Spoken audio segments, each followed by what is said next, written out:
हरे कृष्णा। प्रिय श्रोताओं, आज चैत्र मास के कृष्ण पक्ष की द्वादशी तिथि है और आज पाप मोचनी एकादशी व्रत का पारण किया जाएगा।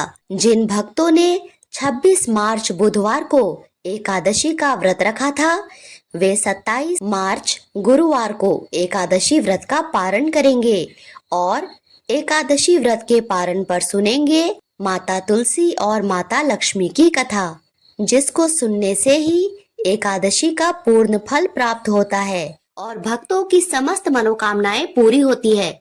तो जिन लोगों ने व्रत नहीं भी रखा है, उन्हें भी द्वादशी के दिन तुलसी माता की कथाओं का श्रवण अवश्य करना चाहिए। इन कथाओं को सुनने से धन संपत्ति अनंत शुभ फलों की प्राप्ति होती है और जिन घरों में एकादशी व्रत में एकादशी की कथा और एकादशी पारण पे माँ तुलसी और माँ लक्ष्मी की कथा सुनी जाती है, उस घर में भगवान श्री हरि विष्णु की कृपा सदा सर्वदा बनी रहती है। तो आइए भगवान श्री लक्ष्मी नारायण जी के चरणों का ध्यान करते हुए इन कथाओं को सुनते हैं।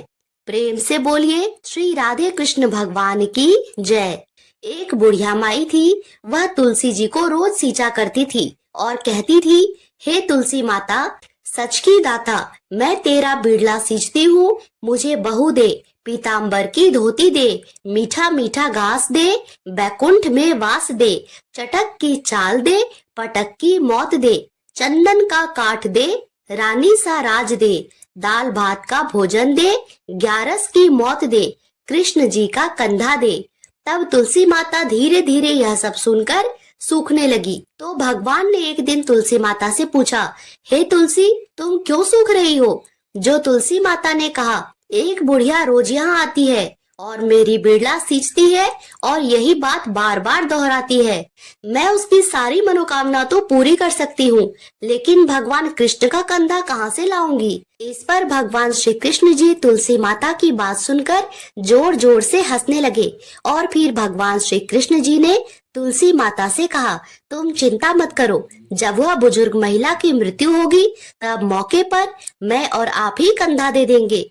कल जब वह पूजा करने आए तो आप कह देना कि तुम्हें सब कुछ मिल जाएगा। कुछ दिनों के बाद वह वृद्ध महिला ठोकर खाकर रास्ते में गिरकर मर गई।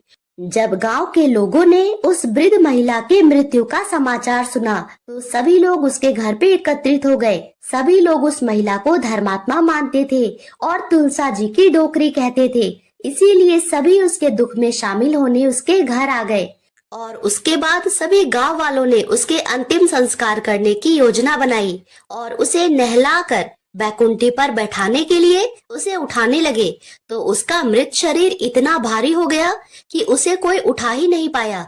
यह सब देखकर गांव के सभी लोग तरह तरह की बातें करने लगे और कहने लगे, यह तो इतना पूजा पाठ करती थी, हर समय माला फेरती थी, इसीलिए क्या यह इतनी भारी हो गई?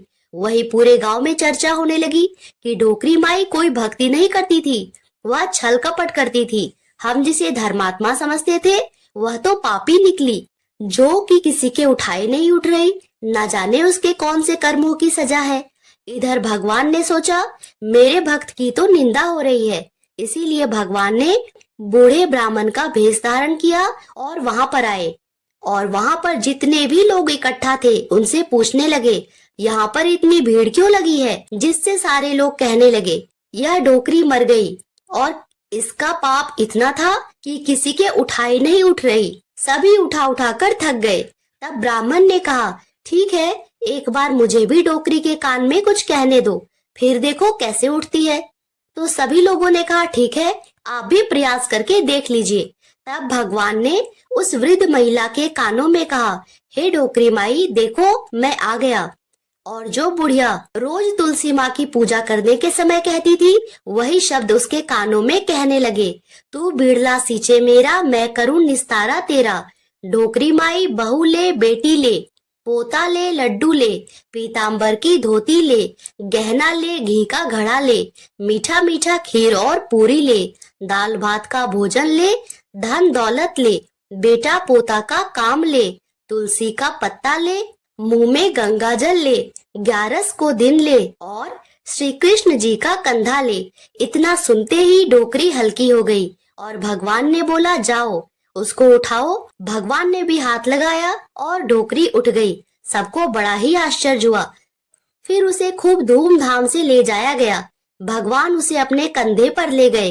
पूरे गांव में इसकी चर्चा होने लगी, जिससे उसको मुक्ति मिल गई और वह बैकुंठ चली गई। सभी लोग देखते रह गए। सभी लोगों ने देखा कि शमशान तक तो ब्राह्मण साथ ही आया था, लेकिन अब वह दिखाई नहीं दे रहा है। इससे लोगों को समझ में आ गया वह कोई और नहीं, स्वयं भगवान ही बूढ़े ब्राह्मण के भेष में आए थे। बोलिए श्री राधा कृष्ण भगवान की जय। श्री तुलसी सालिग्राम जी की जय। हे भगवान, हम सब पर अपनी ऐसी ही कृपा बनाए रखना। आइए अब सुनते हैं इस एकादशी की एक और अत्यंत दुर्लभ कथा, धन धान्य देने वाली एकादशी की एक ऐसी कथा का श्रवण करते हैं, जिसे सुनाते हुए खुद भक्त वत्सल भगवान श्री कृष्ण भी भाव विभोर हो गए थे। प्रेम से बोलिए बाके बिहारी लाल की जय। एक गांव में रमा नाम की एक स्त्री थी। उसके विवाह को 5-6 वर्ष हो गए थे, लेकिन उसकी कोई संतान नहीं थी। एक बार श्री राधाष्टमी का उत्सव आया। गांव की औरतें बरसाना जा रही थी। औरतों ने कहा, तुम भी हमारे संग बरसाना चलो, राधा रानी बड़ी दयालु है, तुम्हारी गोद जरूर भर देगी। वह स्त्री कई महीनों से घर से बाहर भी नहीं निकली थी, इसीलिए उसके पति और सास ने उसे जाने की आज्ञा दे दी। और फिर क्या था, उसने मन में ठान लिया कि राधा रानी मेरी गोद जरूर भरेगी। जिस दिन उसे जाना था, उसी दिन उसके पैर में चोट लग गई। ठीक से चला भी नहीं जा पा रहा था। फिर भी वह स्त्रियों के संग यात्रा पर चली गई और सारे रास्ते राधे कृष्ण जाप करती रही, कीर्तन करती रही और बरसाना पहुंचकर नहा धोकर राधा जी के मंदिर में जाने के लिए तैयार हुई। जब राधा रानी के महल में जाते हैं तो ऊपर बहुत सी सीढ़ियां चढ़नी पड़ती है। जैसे सीढ़ियां चढ़नी पड़ी, तब वह स्त्रियों से बोली कि तुम लोग आगे आगे चलो, मैं धीरे धीरे सीढ़ियों से आ रही हूँ, क्योंकि मेरे पैर में चोट लगी है तो मुझसे जल्दी जल्दी चला भी नहीं जा रहा है। 2-4 सीढ़ियां चढ़ने के बाद उसका पैर मुड़ गया और वह नीचे गिरने लगी। तभी एक 7-8 साल की कन्या ने उसका हाथ पकड़ लिया। रमा बोली, बेटी, अगर आज तुम ना होती तो मैं नीचे गिर गई होती। तो वह कन्या बोली, माता, मैं कैसे तुम्हें गिरने देती।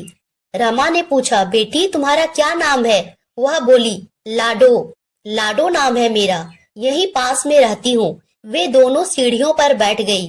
लाडो कहने लगी, माता मेरे लिए क्या लाई हो। बिना जान पहचान के लाडो ऐसी बात कर रही थी। फिर रमा ने कहा, लाडो मैं कल तुम्हारे लिए कुछ न कुछ लेकर अवश्य आऊंगी, तुम्हें क्या पसंद है। तब लाडो कहने लगी, मुझे नथनी, गले का हार, कान के कुंडल, चूड़ियां, मेहंदी, घाघरा चोली, यह सब चीजें बहुत पसंद है, कुछ भी ले आना। इतना कहकर वह बालिका भाग गई। जैसे तैसे रमा भी मंदिर में दर्शन करके लौट आई। फिर रमा उस बालिका के बारे में सोचने लगी और बाजार में उसने गले का हार, चूड़ियां इत्यादि उसके लिए खरीदा और वही सीढ़ियों के पास पहुंचकर लाडो का इंतजार करने लगी। कुछ देर में उसे लाडो मिली और उसने उसे चूड़ियां, गले का हार, जो भी उसके लिए खरीदा था, उसे दे दिया। लाडो बोली, बस इतना ही, और चीजें नहीं लाई। वह मुंह फुलाकर बैठ गई। तब रमा बोली, अभी मैं 8 दिन यहीं पर हूँ, रोज तुम्हारे लिए कुछ न कुछ लाया करूंगी। यह सुनकर लाडो उसकी गोद में बैठ गई और गले से लग गई। रमा तो रोने लगी, जैसे उसे एक संतान ही मिल गई हो। खूब प्यार से उसके सिर पर हाथ फेरा और फिर ऐसे ही कुछ देर के बाद वह लाडो फिर चली गई। रमा ने मंदिर से आकर लाडो के लिए घाघरा और चोली बनवाए। ऐसे ही रोज कुछ न कुछ वह उसे देती। एक दिन रमा कहती है, अब यह सारी चीजें मुझे पहनकर दिखाओ। लाडो बोली, कल राधा अष्टमी है, मैं कल इसे पहनूंगी। इस बार लाडो के साथ एक लड़का भी था। उसे देखकर रमा ने कहा, आज पता नहीं मेरे मन में क्या आया, मैंने एक धोती और मोर वाला मुकुट भी ले लिया है, क्या मैं इसे दे दूं? लाडो बोली, यह कन्वा है, मेरे साथ ही रहता है, तुम इसे दे दो। ऐसा कहकर वे दोनों सामान लेकर चले गए। अगले दिन राधा अष्टमी थी। जब रमा सीढ़ियों पर गई, उसे वहां आज कोई नहीं मिला। ना वह लाडो ना लड़का। बहुत इंतजार के बाद वह मंदिर चली गई। वहां पहुंचकर देखा बहुत भीड़ थी, चारों ओर कीर्तन हो रहे थे। किसी तरह भीड़ को चीरती वह आगे पहुंची। वहां जाकर राधा जी को देखा और ठाकुर जी को देखा। तो रमा ने जो जो चीजें लाडो को दी थी वही सारा सामान राधा कृष्ण जी पहने हुए थे। वह पत्थर सी हो गई, आंखों से आंसू बहने लगे। यह बात समझते देर नहीं लगी कि वह लाडो राधा जी और वह कनुआ कृष्ण जी ही थे। स्वयं जगत के पालनहार उसके पास आए थे। राधा जी उसकी गोद में बैठी थी और उसे मातृ सुख प्रदान की थी। वह तो जैसे बावरी ही हो गई। दिन रात लाडो लाडो कहती रहती, पुकारती रहती, यहाँ वहाँ भागती फिरती और स्त्रियों से बोली, तुम लोग घर जाओ, मैं नहीं आऊंगी। उसकी सास और पति भी उसे लेने आए, पर वह साथ नहीं गई। अब तो प्रतिदिन सीढ़ियों पर बैठे बैठे अपने आंसुओं से सीढ़ियों को धोती, पलकों से बुहारती। ऐसा करते करते 30 वर्ष हो गए। एक दिन एक बालिका उसका हाथ पकड़कर ऊपर अटालिया में ले गई। वहाँ बोलती है, तो आ गई, मैं ही हूँ तुम्हारी लाडो। ऐसा कहकर बाहें फैलाकर रमा को बुलाने लगी और अपने गले लगा लिया। उस दिन रमा ऐसे गले लगी कि इस पार्थिव शरीर को छोड़कर सदा के लिए लाडो के पास चली गई। बोलिए भक्त वत्सल भगवान श्री राधे कृष्ण की जय, श्री बरसाने वाली की जय। अब सुनते हैं एकादशी पारण पर माता ग्यारस की कथा, जिसको सुने बिना एकादशी व्रत का पारण पूर्ण ही नहीं माना जाता। तो सभी प्रेम से बोलिए एकादशी माता की जय। एक समय की बात है, एक बूढ़ी अम्मा रहती थी। उसके घर में उसके बेटे, बहू, पोते और पोतिया, किसी चीज की कोई कमी नहीं थी। फिर भी वह एक बार एकादशी का व्रत रखने के लिए जिद करने लगी। घर वालों ने उसे खूब समझाया कि अम्मा अब आपकी उम्र हो चली है, आप एकादशी जैसा कठिन व्रत मत कीजिए, आपको क्या जरूरत है व्रत करने की। तो वह बूढ़ी माई बोली, नहीं, मैं तो एकादशी का व्रत जरूर करूंगी। मैं अपने बेटे, बहू, पुत्र, पुत्रों आदि की सुख सुविधा के लिए व्रत रखना चाहती हूँ। मैं चाहती हूँ कि मेरे बच्चों को किसी भी तरह की कोई तकलीफ ना हो, हमारा घर धन धान्य सुख समृद्धि से भरा पूरा रहे। इस तरह कहकर वह बूढ़ी अम्मा एकादशी का जब दिन आया तो उसने व्रत रख लिया। सुबह सवेरे जल्दी उठकर स्नान किया और उसके बाद में घर के मंदिर में श्री हरि विष्णु के समक्ष घी का दिया जलाकर एक जल से भरा हुआ कलश रखकर श्री हरि विष्णु के चरणों का ध्यान करते हुए उसने अच्छी तरह से व्रत की कथा सुनी और ओम नमो भगवते वासुदेवाय मंत्र का जाप भी किया। उसके बाद में अपने बच्चों के मंगल जीवन की कामना हेतु सूर्य भगवान को अर्घ दिया।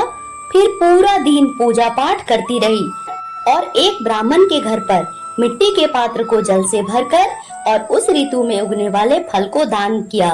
उन दिनों बहुत ही ज्यादा गर्मी थी। गर्मी के कारण बूढ़ी अम्मा को बहुत ही बेचैनी हो रही थी।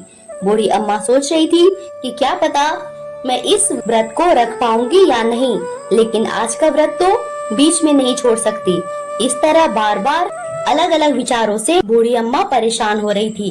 वह बार बार पानी से कुल्ला करती, मुंह धोती तो थोड़ी देर के लिए उसे राहत महसूस होती, फिर वही हालत हो जाती। कुछ देर तो बूढ़ी अम्मा तालाब के पानी में ही बैठी रही, लेकिन बाहर निकलते ही फिर बार बार उसका मुंह सूखने लगा। बूढ़ी अम्मा बहुत ही परेशान हो रही थी। एक तरफ तो उसका बुढ़ापा और दूसरी तरफ भयंकर गर्मी। जैसे तैसे करके बूढ़ी अम्मा ने तो दिन काट लिया, पर अब सामने पहाड़ जैसी रात थी। इसको काटना बड़ा ही कठिन दिखाई दे रहा था। खाट पर पड़ी बूढ़ी माई बार बार करवट बदल रही थी। कभी खड़ी होती, बाहर जाती, कभी अंदर आती, कभी उठती, कभी बैठती। कहीं पर भी उसे शांति महसूस नहीं हो रही थी। वह वापस खटिया पर आकर बैठ गई और एकादशी माता का स्मरण करती रही। कहने लगी, हे माता, आप तो आज मेरी लाज रख लीजिए, मुझे इतनी शक्ति दीजिए जिससे मैं भली भांति आपका व्रत पूर्ण कर पाऊं और यह पहाड़ सी रात शांति पूर्वक बीत जाए।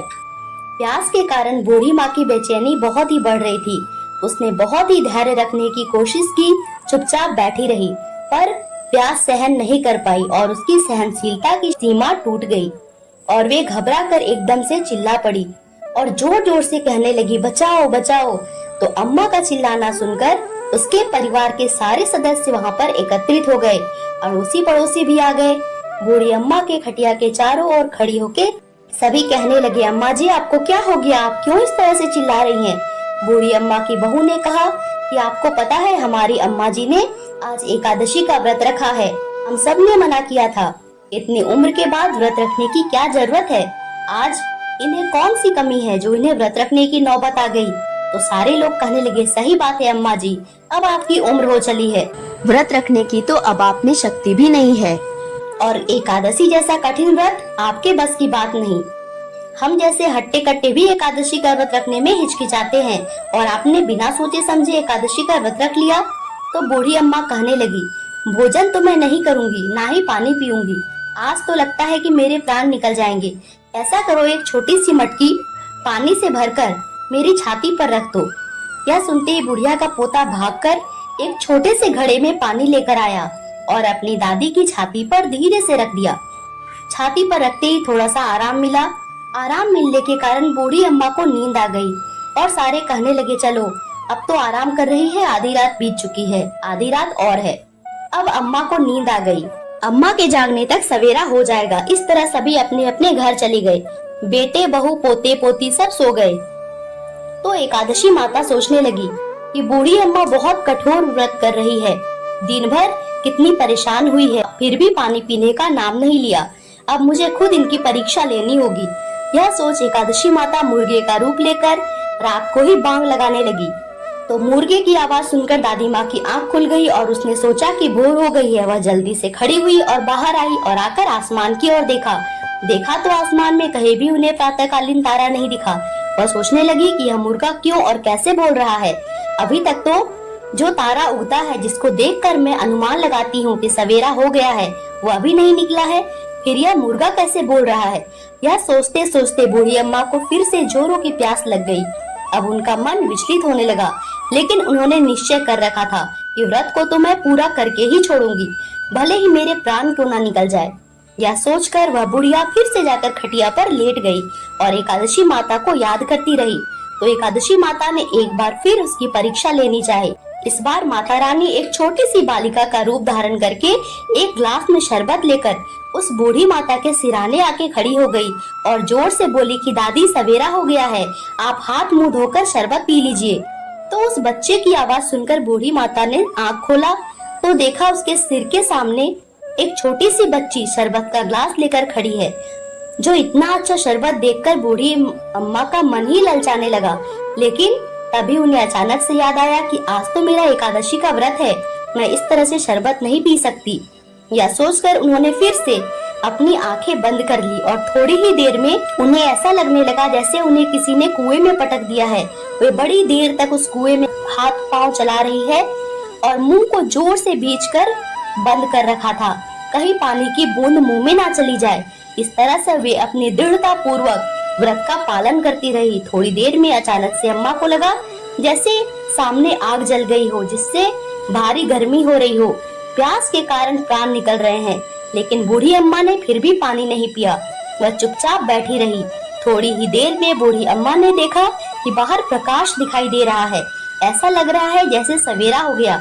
अम्मा ने फिर से बाहर निकलकर देखा तो अम्मा को समझ में आ गया कि सवेरा होने में अभी थोड़ी देर है। यह जानकर वह शांति पूर्वक इधर उधर घूमने लगी।